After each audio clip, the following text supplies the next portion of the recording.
오늘 본 말씀인 시편 83편은 이스라엘 공동체가 대적들로 말미암아 고난당하는 상황을 배경으로 합니다. 본문 5절부터 8절까지의 말씀을 보면 우리는 이스라엘을 둘러싸고 있는 대적들이 누구인가를 확인할 수가 있습니다.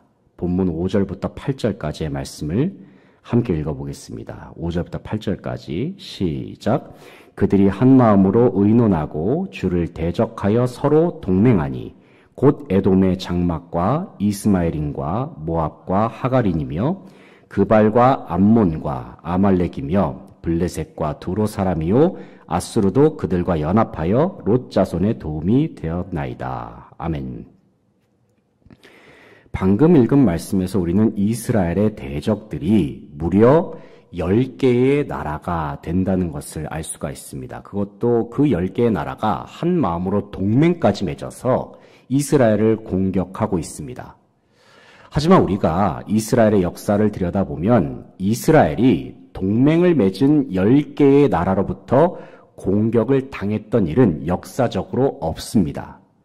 그렇기 때문에 시편 83편에 언급되어 있는 이스라엘을 실제로 공격한 그 대적들이 누군지에 대해서는 성경학자들마다 정확하게 밝히지는 못하고 있습니다. 하지만 분명한 사실은 본문에 기록된 이스라엘은 사방에 진을 치고 있는 대적들로 말미암아 절체절명의 위기를 겪고 있습니다. 대적들은 의기양양한 모습으로 이스라엘을 공격합니다. 그들은 소란스러운 목소리로 이스라엘을 비방하고 조롱합니다. 하지만 이러한 상황 속에서 이스라엘이 할 수 있는 것은 아무것도 없었습니다. 왜냐하면 대적들의 숫자가 너무나도 많기 때문입니다. 그리고 그들이 가진 힘은 너무나도 강력합니다. 그에 반해서 이스라엘에게는 대적들과 맞서 싸울 힘도 없고 능력도 전혀 없었습니다. 바로 이러한 상황 속에서 이스라엘이 할 수 있는 것은 무엇입니까? 그저 하나님 앞에 간절히 매달리는 심정으로 기도하는 것뿐이었습니다. 그런데 문제는 이스라엘의 부르짖음에 대하여 하나님은 아무런 응답을 하지 않으십니다. 아무런 말씀도 들려주지 않으시고 그 어떤 일들도 행하지 않는 것처럼 보입니다.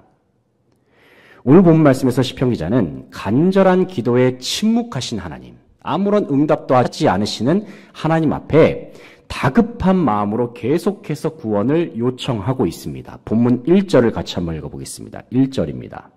시작. 하나님이여 침묵하지 마소서. 하나님이여 잠잠하지 마시고 조용하지 마소서. 아멘. 1절을 보면 시편 기자는 세 가지 종류의 탄원 기도를 하나님께 올려드리고 있습니다. 첫 번째 탄원 기도는 침묵하지 마소서라는 기도입니다. 두 번째 탄원 기도는 잠잠하지 마소서라는 기도입니다. 그리고 마지막 탄원 기도는 조용하지 마소서라는 기도입니다. 침묵하지 마소서, 잠잠하지 마소서, 조용하지 마소서. 이 세 가지의 문장을 한번 비교해 보시면 언뜻 보기에는 비슷한 의미를 가지고 있는 것처럼 보입니다. 그런데 이 문장들을 원문으로 살펴보게 되면 약간의 뉘앙스의 차이가 있다는 것을 알 수가 있습니다. 먼저 침묵하지 마소서라는 말에는 이 침묵하다라는 동사가 숨이 끊어진 듯한 완전한 정적을 의미합니다. 그러니까 생명이 떠나가 버린 시체의 상태와도 같이 아무런 숨도 느낄 수가 없는 완전한 정적의 상태를 의미합니다. 그러니까 시편 기자가 하나님께 침묵하지 말아달라고 말했다는 것은 마치 하나님께서 죽은 존재인 것처럼 느껴지는 현실을 묘사한 것입니다. 아무런 반응도 보이지 않으시고 침묵만 하시는 하나님 앞에서 시편 기자는 답답함을 강하게 표현하고 있습니다. 다음으로 잠잠하지 마소서라는 말에는 이 잠잠하다라는 동사가 기도 응답이 없는 것을 가리키는 표현입니다. 시편 기자는 하나님께서 이스라엘의 부르짖음, 이스라엘의 기도에 대해서 혹시라도 귀를 막고 계신 것은 아닐까? 혹시라도 못 들은 척 하시는 것은 아니실까? 걱정하면서 응답을 촉구하고 있습니다. 마지막으로 조용하지 마소서라는 표현에서 조용하다라는 말에는 아무런 일도 하지 않는다라는 뜻이 있습니다. 이 말은 하나님께서 이스라엘을 위해서 아무 일도 안 하시고 가만히 계시는 것처럼 보이는 현실을 묘사한 말입니다. 이처럼 시편 기자는 비슷하지만 그 강도와 뉘앙스가 조금씩 다른 세 가지의 표현을 사용하면서 하나님의 응답을 강력하게 호소하고 있습니다. 간절한 마음과 절절한 마음으로 기도했을 때에 하나님의 침묵만큼 괴로운 것은 없습니다. 왜냐하면 침묵의 시간 속에서 우리는 하나님의 함께 하심도 잘 느낄 수가 없고 하나님의 음성도 잘 들을 수가 없기 때문입니다. 그리고 하나님께서 아무런 응답을 하지 않으시면 괜히 초조하고 불안하고 다급한 마음까지 느껴지기도 합니다. 하지만 그럴 때일수록 우리는 더욱 정신을 차려야 합니다. 왜냐하면 하나님께서는 우리의 기도에 대하여 주님께서 정하신 때에 반드시 응답하시기 때문입니다. 이 말씀은 하나님의 침묵에는 반드시 끝이 있다는 말입니다. 그래서 우리는 하나님의 침묵 앞에서 실망할 필요도 없고 포기할 필요도 없습니다. 왜냐하면 하나님은 주님께서 정하신 바로 그 타이밍에 반드시 놀라운 일을 행하실 것이기 때문입니다. 우리는 오늘 본 말씀을 묵상하는 가운데 인생의 위기의 순간 속에서 하나님의 백성이 가져야 할 믿음의 모습과 그 믿음의 근거가 무엇인지 발견할 수 있습니다. 이 시간 말씀을 함께 살펴보면서 주어진 모든 삶의 현실 속에서 우리는 성도로서 어떠한 믿음의 모습으로 나아가야 하는지 함께 생각해 보기를 원합니다. 첫째는 위기와 어려움 속에서 나의 하나님을 찾아야 합니다. 나의 하나님을 찾는 것이 중요합니다. 1절부터 4절까지의 말씀을 같이 읽어보겠습니다. 1절부터 4절 시작. 하나님이여 침묵하지 마소서. 하나님이여 잠잠하지 마시고 조용하지 마소서. 무릇 주의 원수들이 떠들며 주를 미워하는 자들이 머리를 들었나이다.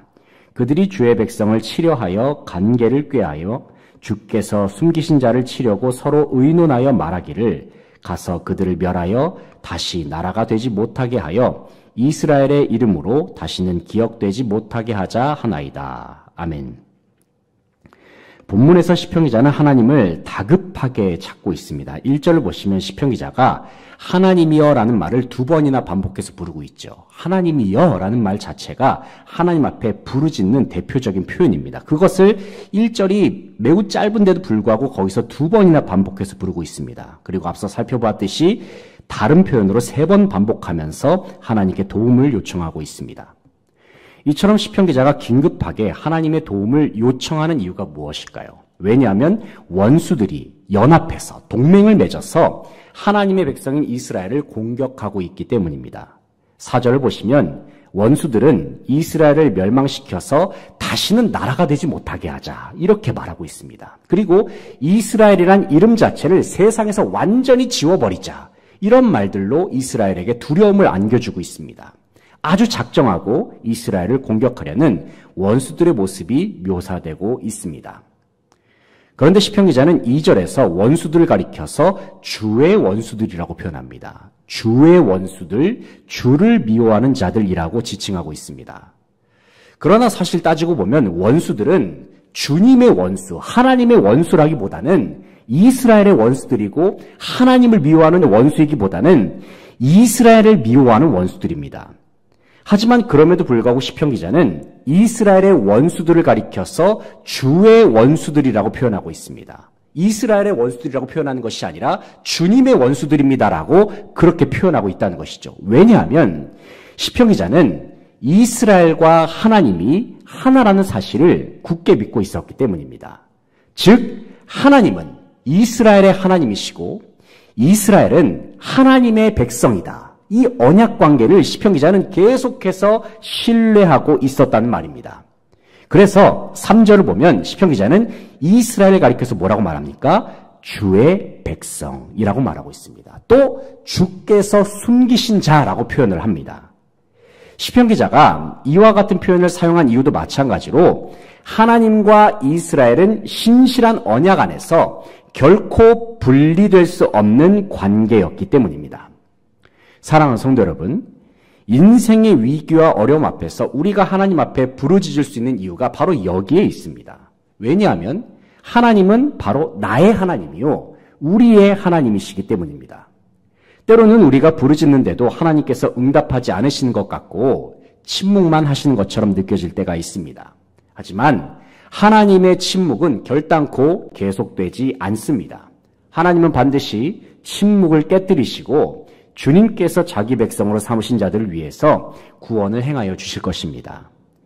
위기와 어려움의 순간에 하나님이 나의 하나님이 되심을 기억하면서 주님을 찾고 주님께 부르짖는 모든 성도들 되시기를 소망합니다. 둘째는 위기와 어려움 속에서 하나님께서 행하신 일들을 기억해야 합니다. 하나님께서 과거에 어떠한 일들을 행하셨는지 말씀을 기억하고 주님의 일들을 기억해야 합니다. 본문 9절부터 11절까지의 말씀을 함께 읽겠습니다. 9절부터 11절 시작. 주는 미디안인에게 행하신 것 같이 기손 시내에서 시스라와 야빈에게 행하신 것 같이 그들에게도 행하소서. 그들은 엔돌에서 패망하여 땅에 거름이 되었나이다. 그들의 귀인들이 오렙과 스앱 같게 하시며 그들의 모든 고관들은 세바와 살문나와 같게 하소서. 아멘. 방금 읽은 말씀에서 시편 기자는 하나님께서 지난 역사 속에서 이스라엘의 대적들을 물리치신 사건들을 하나하나 언급을 하고 있습니다. 특별히 시편 기자는 이스라엘의 역사 중에서 사사시대 때에 일어난 사건을 예로 들고 있습니다. 9절과 11절을 보면 이스라엘의 대적들 중에서 이런 이름들이 등장을 합니다. 미디안인, 시스라, 야빈, 오렙, 스앱, 세바, 살문나, 이런 이름들이 등장을 하는데 우리가 사사기를 읽어보게 되면 방금 제가 언급한 이름들은 사사 드보라 시대 때 그리고 사사 기드온 시대 때에 이스라엘을 공격했던 대적들이라는 사실을 알 수가 있습니다.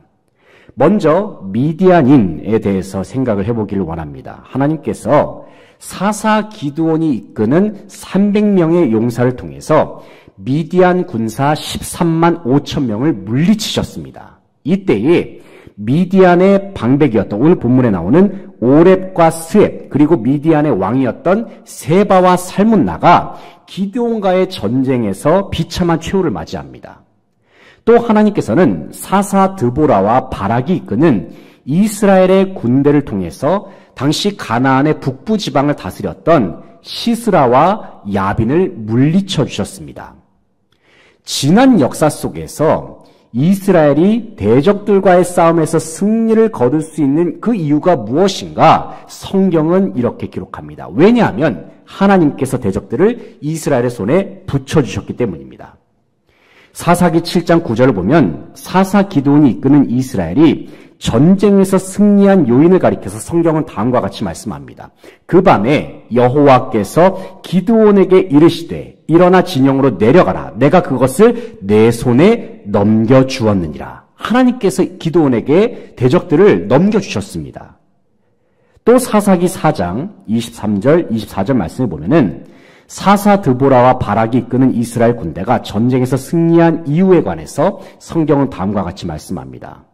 이와 같이 이날에 하나님이 가나안 왕 야빈을 이스라엘 자손 앞에서 굴복하게 하신지라. 하나님이 굴복하게 하셨다 말하고 있죠. 그러면서 이스라엘 자손의 손이 가나안 왕 야빈을 점점 더 눌러서 마침내 가나안 왕 야빈을 진멸하였더라. 하나님께서 가나안 왕 야빈을 이스라엘 자손 앞에서 굴복하게 하신지라. 성경이 말하고 있습니다. 지난 역사 속에서 하나님께서는 이스라엘이 위기와 어려움에 처할 때마다 이스라엘을 도와주시고 구원해 주셨던 분이셨습니다. 그리고 시편 기자는 이스라엘로 하여금 과거에 역사하셨던 하나님을 다시 기억하라고 말씀합니다. 그 이유가 무엇일까요? 왜냐하면 성경에 기록된 하나님께서 행하신 일들, 과거의 역사 속에서 주님께서 행하신 일들을 마음에 잘 새겨놓으면 그때부터 현재와 또 미래를 말씀의 관점, 믿음의 관점, 그리고 소망의 관점으로 바라보고 해석할 수가 있기 때문입니다. 대부분의 사람들은 자신의 앞날을 긍정적으로 바라보고 싶은 마음이 있습니다. 그래서 안 믿는 사람들은 뭐 점집을 찾아가서 자신의 미래에 줄 희망을 걸고 미래에 어떻게 되는지 그런 것도 막 물어보잖아요. 그런 심리가 다 뭐겠습니까? 장래가 뭔가 좀 잘 풀렸으면 좋겠는 그런 마음들이 다 있기 때문인 것이죠.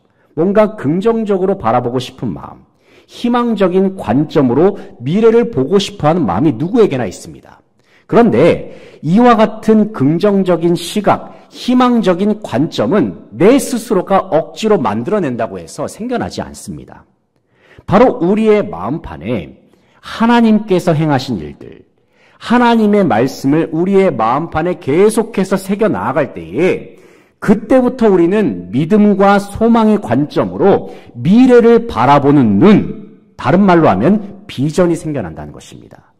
하나님의 말씀을 마음판에 계속해서 새겨 넣게 되면 그때부터 미래를 바라보는 관점, 내 삶을 바라보는 관점이 바뀌는 것입니다. 비전이 생기는 것이죠. 이런 의미에서 우리가 말씀을 읽고 묵상하는 일은 우리의 관점을 바꾸는 일이고 우리의 미래를 어떻게 보면은 희망차게 설계하는 작업과도 같습니다. 인생의 위기와 어려움의 순간 속에서 하나님께서 행하신 일들을 기억하고 하나님의 말씀을 마음에 새김으로 인해서 담대한 믿음의 관점으로 미래를 바라보면서 승리하는 성도들 다 되시기를 소망합니다. 셋째로, 위기와 어려움 속에서도 우리는 하나님께 영광을 돌려야 합니다. 16절부터 18절까지의 말씀. 16절부터 18절까지 함께 읽겠습니다. 시작. 여호와여 그들의 얼굴에 수치가 가득하게 하사 그들이 주의 이름을 찾게 하소서. 그들로 수치를 당하여 영원히 놀라게 하시며 낭패와 멸망을 당하게 하사 여호와라 이름하신 주만 온 세계의 지존자로 알게 하소서. 아멘. 16절 말씀을 보시기 바랍니다. 여호와여 그들의 얼굴에 수치가 가득하게 하사, 그 뒤에 말이 중요합니다. 그들이 주의 이름을 찾게 하소서 말씀하죠. 주의 이름을 찾게 하는 것. 18절 말씀을 또 보시기 바랍니다. 18절 말씀에 이런 말씀이 있습니다. 여호와라 이름하신 주만 온 세계의 지존자로 알게 하소서.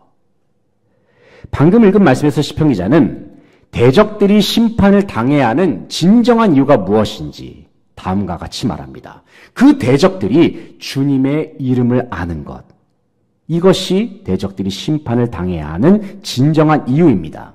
다시 말해서 하나님의 심판이 대적들에게 임해야 하는 궁극적인 이유는 하나님이 되심을 만민이 알게 하시기 위함이라는 사실이죠. 사실 이스라엘의 입장에서 하나님께 구원을 요청할 때에는 대적들에 대한 복수심으로 말미암아 하나님 앞에 구원을 요청할 수도 있습니다. 왜냐하면 대적들은 이스라엘을 무너뜨리기 위해서 모든 수단과 방법을 가리지 않았기 때문입니다. 그들은 속임수와 간계를 사용합니다. 이스라엘이란 존재 자체를 지구상에서 멸절시켜버리겠다. 이스라엘이란 이름 자체를 세상에서 지워버리겠다라고 선언할 정도로 그들은 정말 포악하기 그지없었습니다. 하지만 시편 기자는 이러한 상황 속에서 다른 것을 우선적으로 구하지 아니하고 먼저 하나님의 이름을 구했습니다. 오직 하나님의 이름만이 온 세상에 드러나기를 간절한 마음으로 기도했습니다. 그 이유가 무엇입니까? 왜냐하면 앞서 말씀을 드렸듯이 하나님과 이스라엘의 관계가 바로 그런 관계였기 때문입니다. 하나님과 이스라엘은 언약으로 말미암아 하나로 연결된 관계였기 때문에 이스라엘은 모든 상황 속에서 오직 하나님의 이름 그리고 하나님의 영광만이 드러나기를 구하고 있습니다. 하나님과 이스라엘은 하나이기 때문에 하나님의 이름이 높아지는 것은 결국에는 이스라엘의 이름이 높아지는 것과도 같습니다. 하나님과 이스라엘이 하나이기 때문에 하나님께서 영광 받으시는 것은 이스라엘도 함께 영광을 받는 것과도 같습니다. 왜 우리가 성도로서 이 땅을 살면서 먹든지 마시든지 무엇을 하든지 다 하나님의 영광을 위해서 살아야 합니까? 조금 속된 말로 하나님만 좋으시라고 우리는 하나님의 영광을 위해서 살아야 하는 것일까요? 결코 그럴 수가 없습니다. 왜냐하면 하나님과 나는 예수 그리스도의 이름 안에서 하나로 연합한 존재이기 때문입니다. 결국 우리가 하나님의 영광을 위해서 사는 일은 우리 자신의 영광을 위해서 사는 일과도 같습니다. 우리는 하나님의 백성이고 하나님의 자녀들이기 때문이죠. 하지만 동시에 이 말을 바꿔서 생각해 보면 우리가 하나님의 백성답게 살지 못한다면 우리는 언제든지 하나님의 영광을 가릴 수도 있음을 우리는 기억해야 합니다. 위기와 어려움의 순간에서도 가장 먼저 하나님의 이름을 생각하고 가장 먼저 하나님께 영광 돌리는 일을 생각했던 이스라엘과 같이 우리도 인생의 모든 상황 속에서 오직 주님의 이름만 드높이고 주님께만 영광을 돌리는 삶으로 나아가는 모든 성도들 되시기를 소망합니다. 이제 말씀을 정리하겠습니다. 사랑하는 성도 여러분, 우리는 인생의 위기와 어려움의 순간 속에서 전능하신 하나님을 찾아야 합니다. 비록 하나님께서 침묵하시는 것처럼 느껴지는 순간에라도 우리는 끝까지 포기하지 말고 주님을 찾아야 합니다. 왜냐하면 하나님께서는 반드시 주님께서 정하신 때에 자기 백성의 기도에 응답하셔서 놀라운 구원을 행하실 것이기 때문입니다. 그렇기 때문에 우리는 위기와 어려움 속에서도 하나님을 계속 찾아야 합니다. 특별히 하나님이 나의 하나님이 되심을 기억하면서 믿음으로 주님께 나아갈 수 있기를 소망합니다. 위기와 어려움의 순간에 하나님의 말씀을 마음에 새김으로 담대한 믿음의 관점을 소유하시기 바랍니다. 그리고 위기와 어려움의 순간에 하나님의 백성으로서 하나님의 영광만을 우선적으로 구하시기를 소망합니다. 먼저 그의 나라와 그의 의를 구하면 하나님께서 모든 것을 더해주신다 약속하셨습니다. 그러면 저와 여러분의 주님이요 아버지가 되시는 하나님께서는 우리의 삶 속에 놀라운 구원을 행하실 것이고 더 나아가서 온 세계와 열방 가운데 우리의 모든 삶을 영광스럽게 변화시켜 주실 줄로 믿습니다. 그렇게 하실 주님을 기대하면서 언제나 주님을 믿음의 관점으로 바라보고 우리의 삶의 모든 순간들을 믿음의 관점으로 해석하면서 주님과 함께 동행하는 모든 수지광성의 성도들 다 되시기를 간절히 바라고 소망합니다. 기도하겠습니다.